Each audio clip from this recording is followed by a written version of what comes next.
I was first exposed to YouTube the year Buffy the Body came out, and she was doing this video where she was clapping her behind. Much respects to her. She's definitely a transformed woman.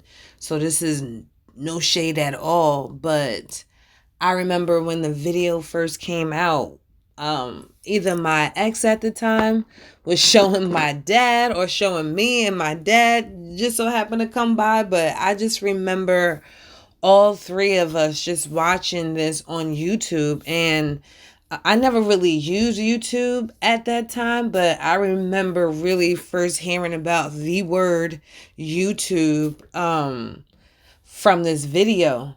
And so I don't know what exact year that was. I know I wasn't in high school, but I just remember watching this on YouTube and beginning to hear the word YouTube, right?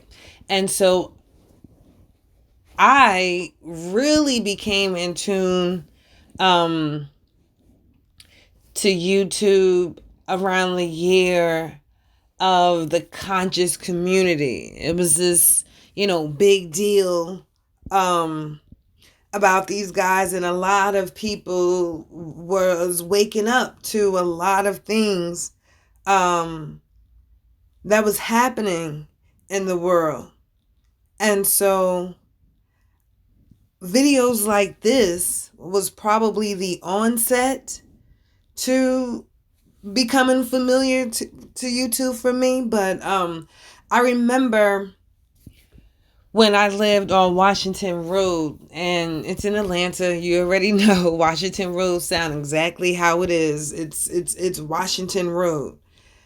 But I was living in this neighborhood, and at the time I had a Nissan Altima, and it had Bose speakers. And so I would listen to these conscious community videos in my car. And if you know about Bose, which I know you know that they have loudspeakers, really good, clear, and it's just really good. It sounds really good, and it's loud.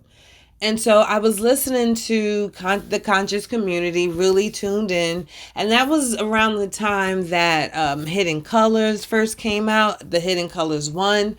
And the interesting thing is I would be sitting in my car, and then people would come up, right? And then we would have these conversations, and before you know it, it was like the whole community began to build off Hidden Colors and other stuff and other gems that other people were finding out. And it was a good vibe, and it was mostly men, ironically enough. It wasn't a lot of women, but you would find me in the midst of men. And I felt that it was a good thing. But I noticed that even though we were talking about it, and it was educational, we were all still in the same predicament. Nobody really talked about, well, I'm going to use this to do this. But the good thing is that they had the knowledge, and I felt like as long as you have the knowledge, then you kind of have a decent understanding. But it also was the time that I tapped into the spiritual world, and I was listening to people like Abraham Licks and Infinite Waters, and it was just so many people. And YouTube was just so interesting at that year. It was really good content on it. And I also tuned into like channels like I was into the Illuminati, so it was all of this stuff happening. It was the conscious community, it was spirituality, and it was Illuminati. So it was just good time for content. You really had a lot of good videos up there. And now YouTube is just so saturated and watered down and so cheesy that it's just unreal. Like, I'm just gonna start doing my own videos because I heard a famous YouTuber by the name of Brother Sanchez says he create the content that he cannot find. And I definitely felt that, because it got to the point where I went back in my likes, like all the way back, probably 8 years ago. And I went back to these videos that I liked, and when I went back to these videos, their channel, if it is still there, is just so, again, watered down. Like, if they did a video 3 months ago, it's short. It's probably like a minute and 31 seconds, and it's totally off topic. And it's just, you could tell that something happened. Their most popular videos are 8 years ago, 9 years ago, 10 years ago, 7 years ago. And that's when I was really tapped in, and I really got a lot of knowledge from the content creators on YouTube around 2013 through, I'm gonna give it 18, and then it just got goofy. It just became filled with so much drama. Then once they started adding money, you could tell that people are honestly actually selling out just to get paid, which you can tell it's so obvious. They have this website called Social Blade where you can go and put in your YouTuber, your most famous, your most liked YouTubers, and you can find out how much they get paid and when they get paid, and all the times that they got paid from the beginning all the way until now. Everything. It's on there. It's not hidden from the public.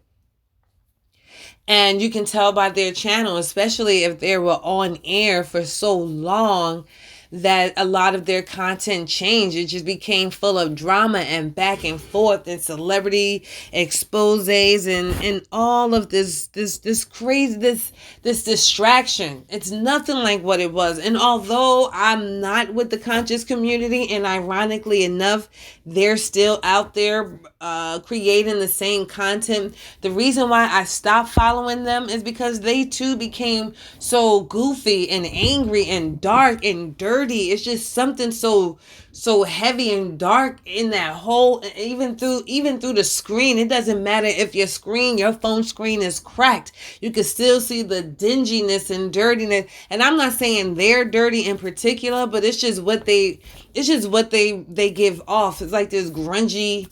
It's just too much for me. And what also helped was the fact that I was going to my dad with this, thinking that I was somebody and something. And, he pointed me to his closet and told me to step up and in a ladder. And when I went up, I saw all of these books, and these books were about the same things these people are discussing now, and nothing ever happened. So it's good to gather more minds into this whole conscious community, I guess, but maybe it's not, because obviously it's just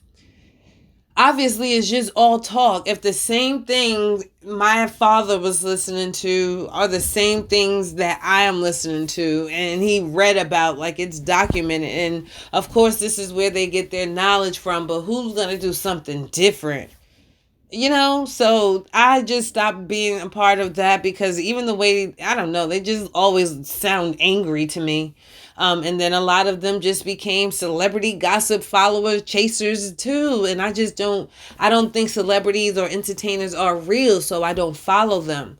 But I just wanted to provide a couple of people that I do follow. And if you have good people that you follow that you feel are authentic and true and not sellouts and produce good content, whether it involves exposes, like you have this person, Yash Karaj from the Black Child Production.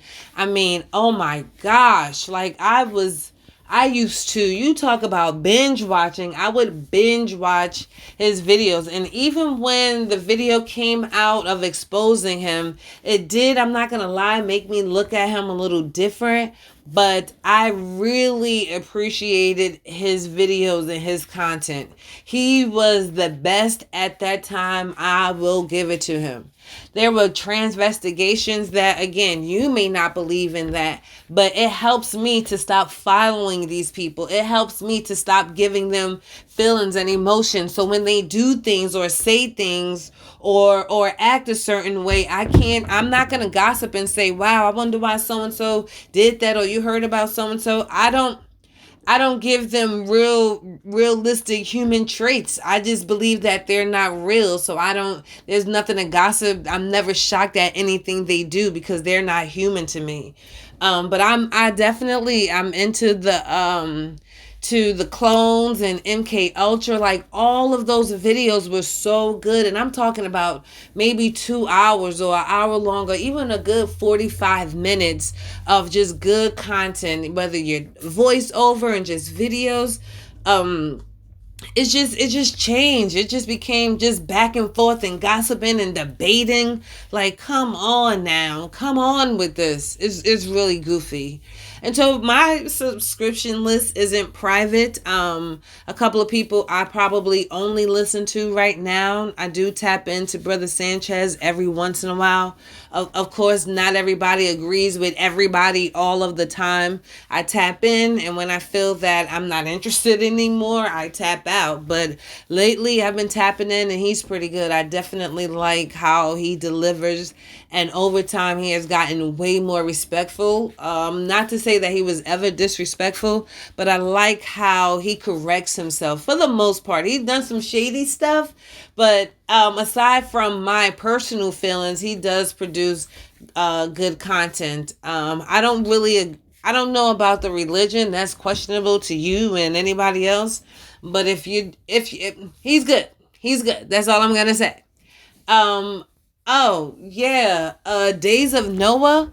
Like you gotta follow him. The guy is just A1 day one, 100%. He doesn't. I mean, words can't explain. Like if you're into what's happening now and really wanting the truth and good dialogue, I don't know if you call it dialogue, you just got to tune into him. His videos are crisp. His voice is smooth. His videos are lengthy, so you really get to sit back and relax. And even if you're cleaning up and every once in a while you peek into what's going on while it's playing in the background, like it's really good content. My uncle, unplug him, he's been around for a minute. He started with videos like backmasking. Like he really, it was exposing, I think it's called Secret Songwriter, but he really was exposing a lot of music that we sung way back in the days that they made sound so nice, but it was really so demonic. And the objective is not to have you frightened of saying anything, but it's more so about just making you aware. So now there are some songs that I just honestly don't tune into or listen to. Tough guy. Enough. Enough. There are some songs that I just don't listen to because I don't look at I don't look at it the same anymore. But there are some songs that I say, I really like this song. I like how it makes me feel despite whatever, good boy, whatever the intentions was. I give all of this feeling, to the Most High. So I just reverse it. But the good thing is that I am aware for the most part. There's a guy, Subtle Infinity. He's another one that does voiceovers, really crisp. He grew a lot too. And well, he's always produced good content. But in the beginning, he was so passionate about what he did that he would just wild out. Like he never did lives or anything, but he would just wild out in his video. I mean, just like say, I'm tired of this shit. Like he would just bug out. But now he's more not understanding, but more knowledgeable, and I feel like he knows how to handle what's happening better. So he's more calm with it now, but he's really good too. I don't like, let's just share content. Like I'm not into celebrities. I'm not into celebrity gossip. I'm not a Tasha K and all those people followers. I did tune into Jaguar Wright until she just became too YouTubey for me. But please feel free to check out my subscription list and drop some people that you like, even if it is yourself. And shout out to so many people that I did not name, but I am welcoming you to check my subscription list out, and I would like to check yours out too. Peace, peace.